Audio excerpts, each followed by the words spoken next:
Hey, welcome everybody to When, How, and Where Should You Hire? So before we get into our presentation, I just want to briefly talk about the Innovation Quarters and the Regional Business Center. So at the Innovation Quarters, we offer a 6-month-long program called the Incubator Program that helps you get your business off the ground. So we work with people that have just a business idea or a new startup. And during the course of the 6-month training, we offer programming, workshops, beautiful collaborative workspace, as you can see in the photos, and one-on-one mentorship. The workspace is also available as well. You don't have to be part of the program to come use it. We invite you to come check out the space. And actually, during the month of March on Wednesdays, we are offering free use of the space for women. If you want to come check it out, we're at 43 Elm Street. Also, the Regional Business Center, they're the co-host for the event today. They're a one-stop shop source for information, guidance on starting, expanding, and operating a business. They include the services that they offer are one-on-one confidential consultations, business plan support, market research, help with registering your business, and more. So you can check out their website at theregionalbusiness.ca.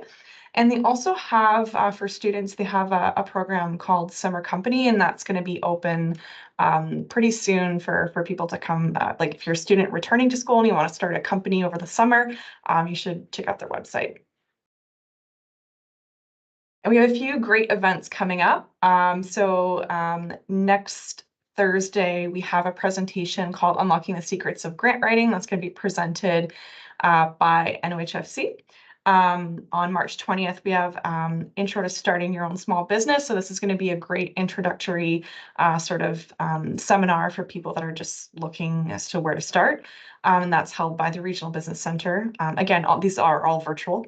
And then Bookkeeping 101, that's going to be presented by Baker Tilly on March 21st. That's going to be a really great session as well if you're quite not sure what to do with your books. And you can check out all of these events on our website at innovationquarters.ca under the events section. And finally, just one in-person event I wanted to promote, and that's the Innovation Quarters Pitch Challenge. That's happening April 2nd at the Northern Water Sports Center. You can check out our website for this event too, but that's the people in our program that are going to go ahead and do some quick 5-minute lightning pitches. So that's going to be really fun. Okay, and I'd like to introduce everybody to Chantal Makela. And please correct me if I've pronounced that wrong. But she's the CEO of Spark Employment Services.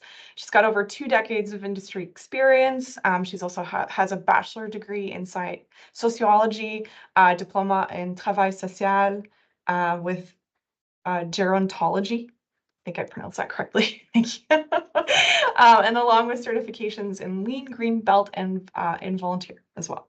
And Spark Employment Services is a nonprofit organization focusing on delivering exceptional employment and education services to the citizens of Greater Sudbury. So welcome, Chantal. Thank you. Thank you for the invitation. Happy to be here.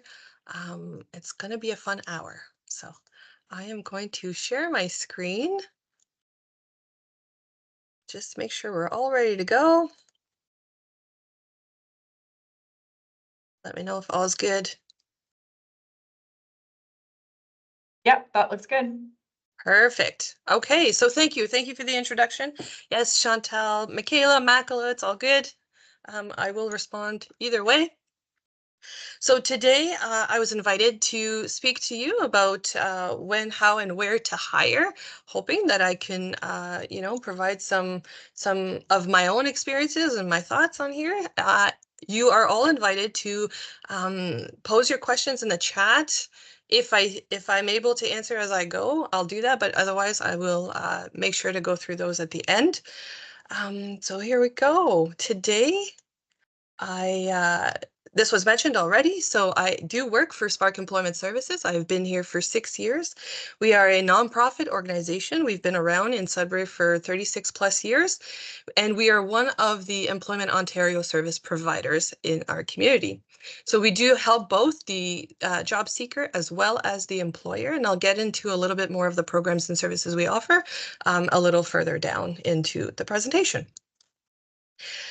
All right, today I hope to, we'll do a fun icebreaker. Of course, I am taking up your lunch, so I want to make sure that you enjoy some of your time. We'll talk about when, how, and where to hire, and we'll also touch a little bit on contractors versus employees, because that's something to consider, and then we'll leave time for some questions at the end. The icebreaker. All right, you're only going to need the chat here and participate. I encourage you all to engage and participate. And we're going to play a fun game of Never Have I Ever. Interesting. If you have played before, it's quite simple. I will provide you some statements. If you have, share that, either have, or you can use an emoji or a reaction in the chat. And if you have not, you don't need to follow through with anything. What I'm hoping this does is provide you some reflection, things that you may or may not have considered on the topic. And also you'll see who has or has not in the chat engaged in these type of scenarios or considered these things, and maybe create some opportunity for connection and networking. So I'll start easy and say, never have I ever played, never have I ever in a work-related context. So if you have done that, then I invite you to share that, a little quick have or a reaction. So I have, so I'm just waving in, I have done that. Never have I ever participated in an Innovation Quarters webinar. So if you have not been in one of these sessions or participated in that, then something to do. So then we know, are you new? Is this your first time? So if it is, welcome. Now I'm going to get into a little bit more of some hiring statements. Never have I ever considered hiring someone. So this is a brand new topic, never considered it before, just here to learn a little something new. Never have I ever posted a job online. So you may have considered hiring, may have done it in the past, but using online platforms, not something you've done before. Never have I ever written a job description. So in order to be prepared to hire, I do believe it's very important to have put some thought and energy towards what will this person be responsible to do. So a job description is very important. We'll touch on that again in the presentation. Never have I ever thought a business core values are important to know when hiring.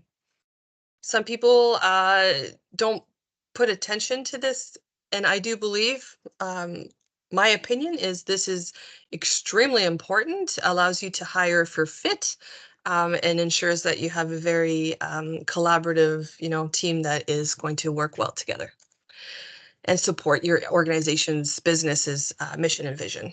Never have I ever had to let someone go. So the reason I put this in there again, is because if you don't put the energy up front in hiring the right people, this is unfortunately at times something you will have to encounter. Never have I ever thought hiring someone would be so much work. And we're going to get into what it's all about today. And you'll see there is a lot of work. However, if done and done well, then hiring becomes just that much easier. So we're going to get right into it. When to hire? Often these feelings are gut feelings. So you're probably thinking business is going really well. I have the financial means in order to hire, so I think it's about time. I think that my business is growing, therefore I should look to get some help. I'm overwhelmed, I'm overburdened. I think maybe, we should expand the team and share the tasks. Or you're looking for a particular skill to expand the services that you're currently offering. All good reasons why one would consider hiring. What one might have to really consider, though, is what this all means. Is this true? Is this accurate? Have we really put some thought to our cash flow? Do we really know we're in a position to consider, taking on an employee's salary, the cost of training, the cost of onboarding? Sometimes bringing new folks to our team means perhaps having to buy furniture or, uniforms, depending on your company's needs. So those are things to also consider. So while the gut feeling might be, yes, I think so, then there are other questions you might have to answer. Are you ready to take on new opportunities and growth? And you might say, wow, it's time to grow our business and things like that. But really, you also have to make sure that if you're hiring someone, that you have also the time to invest in training and taking on the role and responsibility of oversight of a team. So something to consider as well.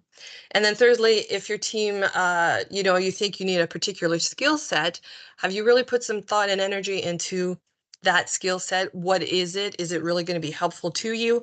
And how do you know? So how do you really know if it's really truly the right time to hire? And in my opinion, it's by ensuring you complete the work ahead of time, which is a business plan.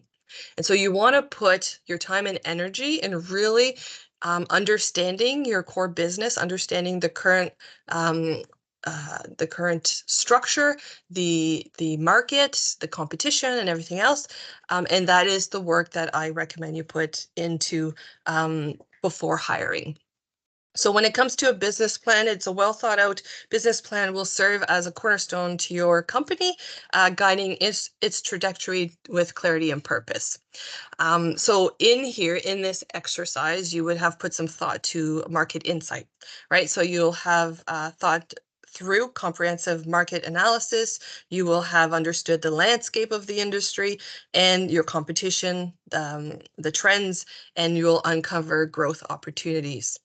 You'll also put some thought to operational efficiency, right? So understanding your bottlenecks, your inefficiencies within your own company, therefore recognizing the areas where additional manpower could alleviate strain and help you grow.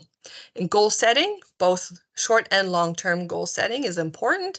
So determining the milestones and benchmarks that would assist you in identifying the staffing needs and aligning your core business, your growth plan with your staffing complement, and then scalability, right? So incorporating scalability plan into your business strategy will allow you to expand your business, facilitate proactively in the hiring decision making and supports. You also want to consider in the business plan your financial projection. Are you in a position truly to take on the cost of hiring and growing your business? Are you able to do that on a full-time basis, a part-time basis, and things like that? And what positions and the grids to those positions, what does that look like, right? So by putting the time and energy, and this is something you probably have done owning a business as you started your business and are leading your business, you probably have a lot of this information. But what I'm recommending here is really putting some thought and energy to ensuring that you understand it well enough to know, is this the right time? And am I able at this time to take on a new employee? So perhaps the pictures you now have painted through this business plan shows you are ready or not. Maybe it's a small subtle change you want to make, a big change, but you'll at least have the rationale and the supporting documents to support the decision you're making. Having said that, at this time, you may say, I think I'm ready, but I may not have the financial means to take on a full-time position. Is it a full-time, part-time contracting position? I don't know. So here's some thoughts on contracting versus hiring. All right. So when considering expanding your team, it's essential to weigh the pros and cons of hiring versus contracting. So here are some of the factors to help you make that informed decision. Some of the pros of hiring a new employee is you have access to dedicated expertise and skills on a full-time or part-time basis that you now can integrate in your company culture and assist you with your long-term commitment of your business. You have also greater control and supervision over the day-to-day tasks and projects, right? So having someone on your team, you are working with them on a daily, and therefore you could direct that regularly. Some of the cons of hiring perhaps can be the upfront cost. So including, your salaries, the taxes, the benefits, anything you're hoping to be providing to your employees, something to consider, and the training expenses. As a nonprofit in employment services, I know that it is extremely important for us to ensure we put some time and resources aside to be able to invest in our people and to provide that training. It's also time consuming to onboard a new person. It's time consuming to support them as they learn and grow and understand your company. And you now become someone who's not only engaged in your company, but also now overseeing a complement of employees. And there's an increased administrative responsibility and legal obligations attached to that. So something to consider. The pros and cons of contracting, I would say, would be you now have the flexibility in accessing specialized skills on a as needed basis, right? So you may be able to say, I can grow if I engaged in a particular project. I don't need necessarily someone on a full-time or part-time basis. And so contracting in that sense is a really good idea. It's also fixed fees, right? Because this, you're going to be looking at who can provide you with those services, and you're going to be negotiating those contracts. Therefore, you have a fixed fee, and you know exactly what you're going to be receiving for the cost that you're going to be putting forward. You don't have to necessarily worry about the benefits and the insurance and the payroll fees attached to that. There's also reduced administrative burden and overhead costs associated to that would be associated to full-time employees when you are contracting. However, the cons of contracting, I would say, would be limited control over contracted workers. So you have this negotiation, you understand the end outcomes, and you leave it to the company to produce what you've asked them to do. There's potentially lack of alignment with your company. So again, when you're hiring a contractor, not often are you looking at those things like values and ensuring that, you know, you have sort of a shared vision and mission and things like that. And then there may be a higher per hour cost. So in that negotiation of what the contract cost would be, because you are now paying for that, you know, particular expertise and skill.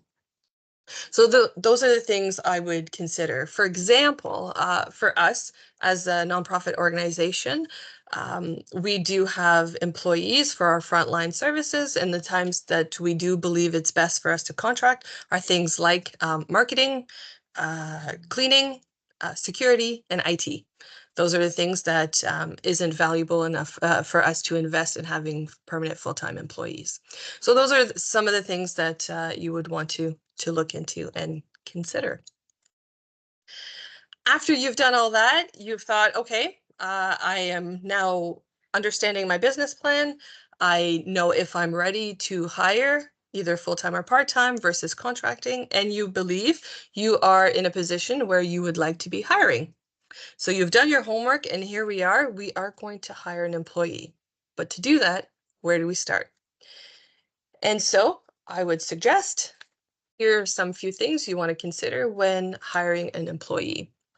So after all of this homework, you will have been able to identify the right position. And this is where it's important to write that job description. Put some time and energy into ensuring you know what they'll be responsible for, and is it ensuring that they have the capacity, the skills, and so forth. So you want to include that in your job description and so forth. You want to decide what you can afford at this point, full-time versus part-time. You're going to ensure that you create a salary grid for this, and you're going to ensure you have the infrastructure like payroll systems, insurance, and stuff before you hire. And after that, you're going to, one thing I do consider, I did put at the end of this list, but I do recommend that you do this a little earlier before posting your job, but explore some funding opportunities. There are great opportunities out there where there is funding to support the hiring of individuals. For example, there's the Canada Summer Jobs. That may be a good opportunity. There's the NOHFC, so the Northern Ontario Heritage Fund. That might be something that you would want to consider. And there's also the Canada Ontario Job Grant, which I will speak to a little more later on, because as a Employment Ontario service provider, we do offer the Canada Ontario Job Grant. So that's something we can assist with. So now you know who you know what job you're hiring for. You know if you're hiring full-time versus part-time, you have perhaps access and tapped in some of the funding opportunities. And with those sometimes comes some very particular criteria as far as how you post the job. You're now in a position to be writing that job posting. And so you want to take some components from your job description so that people who are interested in exploring those jobs with you understand what the job is about. You want to make sure that, so the title's included, that description's included. If you are looking for any particular education, skills, or knowledge, you want to make sure that that's included. And you want to make sure that you're clear on whether this is full-time or part-time when you're posting a job. And you want to make sure that I highly, highly encourage you put the salary. It removes a lot of those awkward conversations. People want to know when they're applying for a job what that salary is. That's something that I very much endorse and will always put in my job postings. And then I also include that you put some statements that in regards to your closing date. So if you are firm on your closing date of when you hope to receive all the applications by, and you want to let your the community know that, please include that. If you're unsure and you want to leave the posting up for as long as it takes to find that ideal candidate, then I would recommend that you do that as well. You can state that it is open until position is filled. And so that's something that you would put in your job posting. Something else that's really important is to demonstrate that you are an employer aware of the various needs of individuals. So if you are open to be accommodating to those needs, a quick statement in your job posting that says exactly that. You know, if there's an accommodation is required, please contact us or let us know, and that we would do our best to support those. And with that, at this point, I would say that you are now prepared to post your job. You're probably wondering, well then, if that's the case, where do I do that? And so here is where I recommend. Utilizing a variety of channels to maximize the visibility of your job posting is crucial.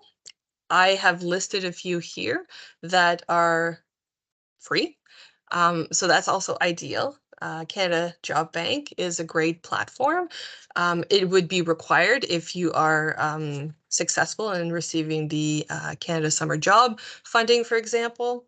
LinkedIn is a great networking platform that you could use your own personal account to share if you don't have a business account. Again, there are some rules in regards to this, so being sure and familiar with those is important. There's Indeed.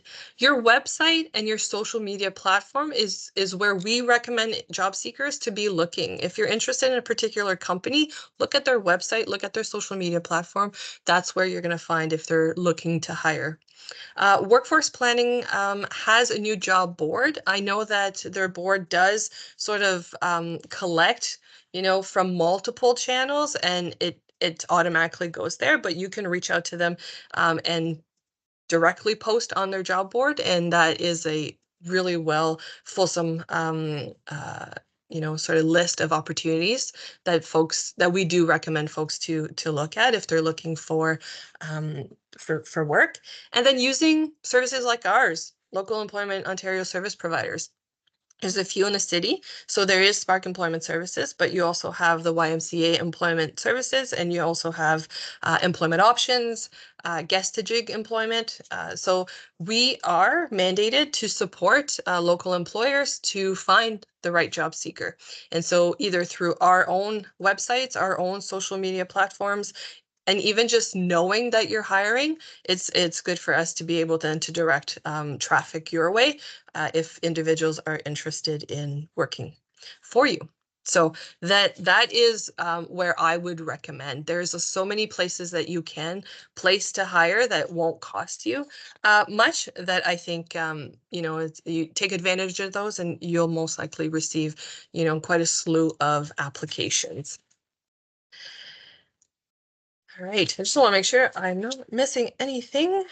So speaking of slew of applications, you're probably going to get quite a bit. And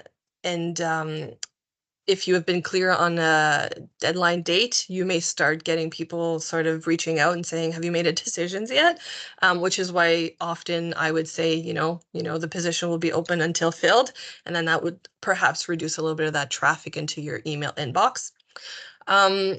Things that is important to consider is once you have done all of this, you will now be tasked with going through all of those applications.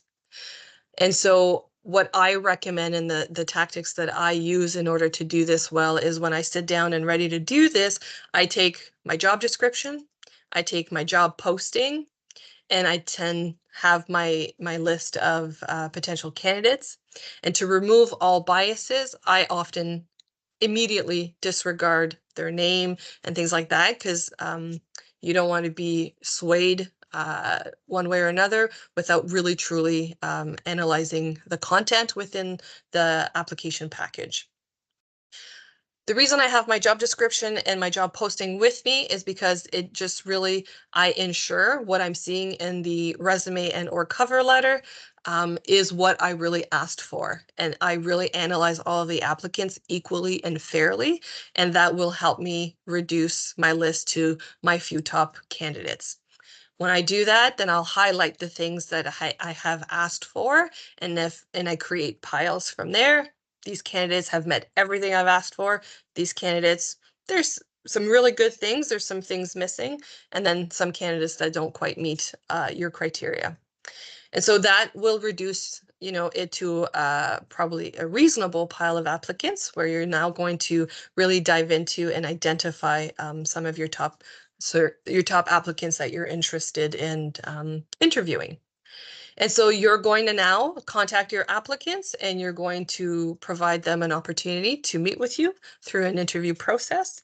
And before that interview process, you're going to do very similar work where you're going to take your job description, you're going to take your job posting, you're going to really know what you're looking for, and you're going to write down that series of interview questions. And really, for me, it's important to really, at a high level, look for the top skills I'm looking for. So for example, if I'm looking for someone with great communication, I put that on my list. If I want someone who has, initiative, I put that on my list. And so I create that great list. And then my questions that I come together with meet those skills. So what question would help me understand if they have great communication skills? And then I create my list of questions, which is typically, I'd say, 8 to 12, depending on the type of position you're looking for. And then you would do your interviews. You would, again, a similar rating scale for your interview questions. And following that, your top candidates, you would conduct some references. And then following that, you'd be ready to put together an employment contract and onboard your first employee. How can we help as an organization? We offer, as I said earlier, employment services, employer services, training and skills development, Better Jobs Ontario, and the Canada Ontario Job Grant. And what that means is for under employment services, we help all job seekers prepare and get ready for applying and for working opportunities. And so if we have you as an employer in our services, we understand your top needs, we know what you're looking for, and we're able then to make that appropriate match, and we are able to recommend folks to your positions. And we work with you to offer the training and skills that is required to ensure that it is an ideal top candidate and or within your industry. If there's any particular training that you want to ensure your candidates have, that's something that we can offer. The Better Jobs Ontario, where I wanted to mention, because this is support to individuals who'd like to retrain for a new career, and how it's helpful to you is if I understand the workforce and the needs in our community, I am able to support, better applications to training if they are training in those industries specifically, because now I can specifically tie them to a particular employer and saying these employers are looking for these skills, so therefore it's a good Better Jobs Ontario application. And once they're done their training, then I can make that connection. The Canada Ontario Job Grant is if you have decided to hire an individual to your team and they require additional skill, you may be eligible to receive some financial support to train your team. And that's something that we can assist you in applying. And then we would be providing you with some financial support in order to ensure that that training gets done. So I know I went through this fairly fast. I have not been really good at checking the chat, but are there currently any questions or things that you'd like me to elaborate on?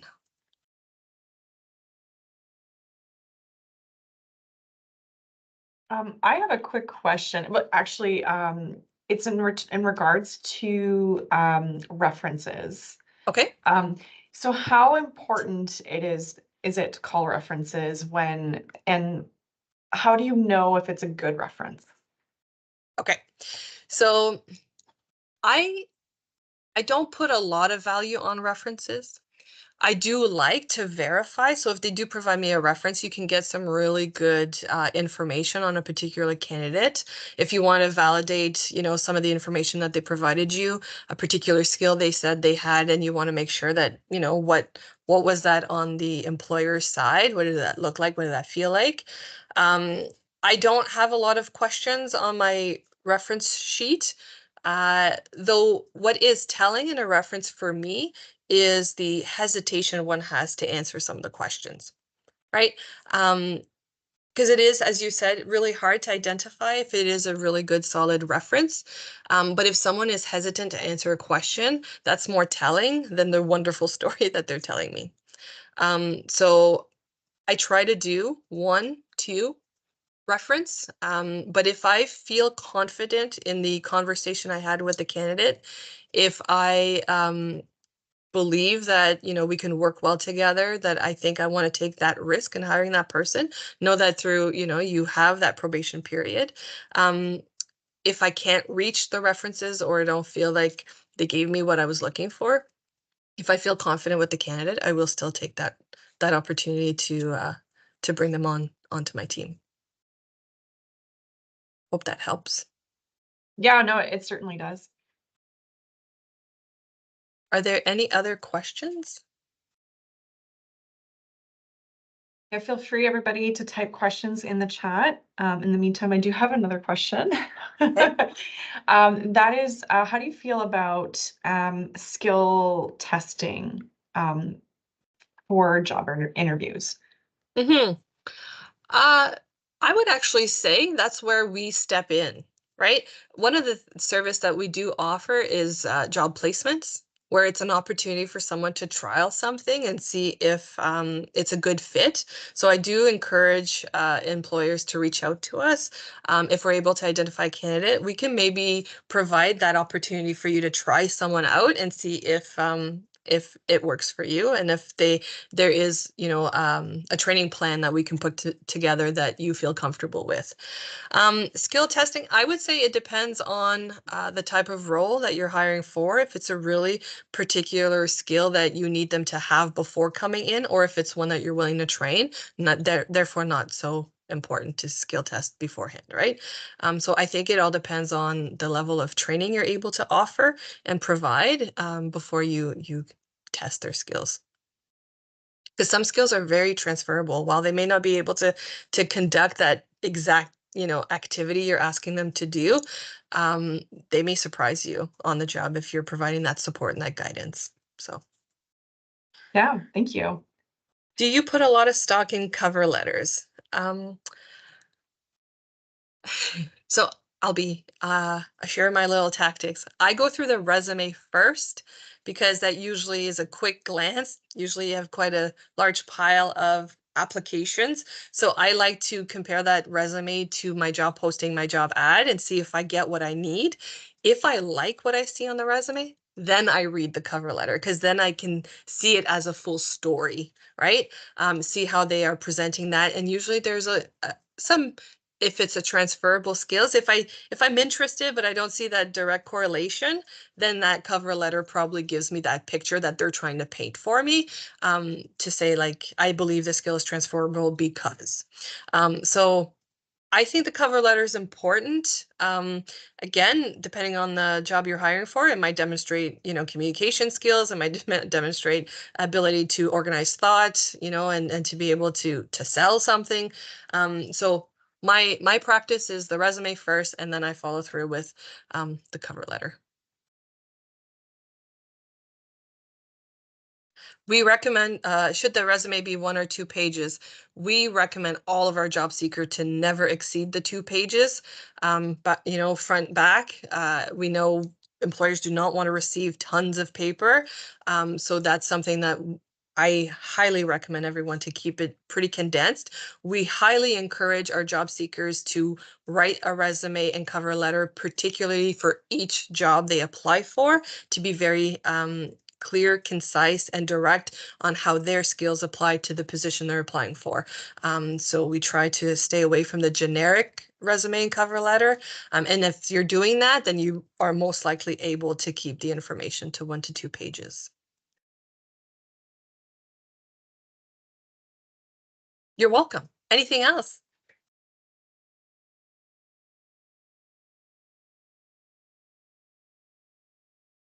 We do assist employers in in vetting some of those resumes, in trying to understand their needs first, in like what does that job description posting look like.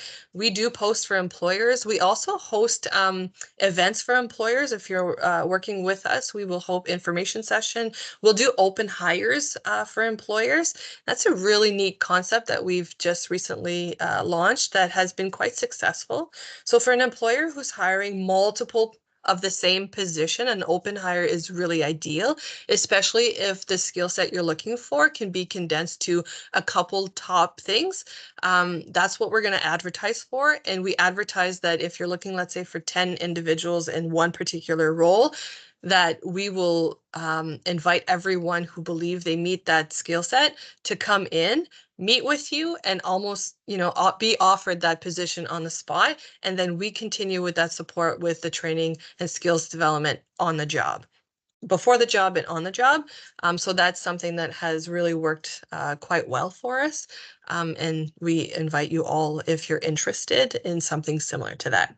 Not so useful or helpful if you're hiring just for one, because you don't want to invite a whole group of folks and the first one gets it and then nothing else for anybody else. But we, in those circumstances, we do have a pool of job seekers, which we could understand your needs and then match them appropriately and recommend, the 1 or 2 people that you could consider hiring.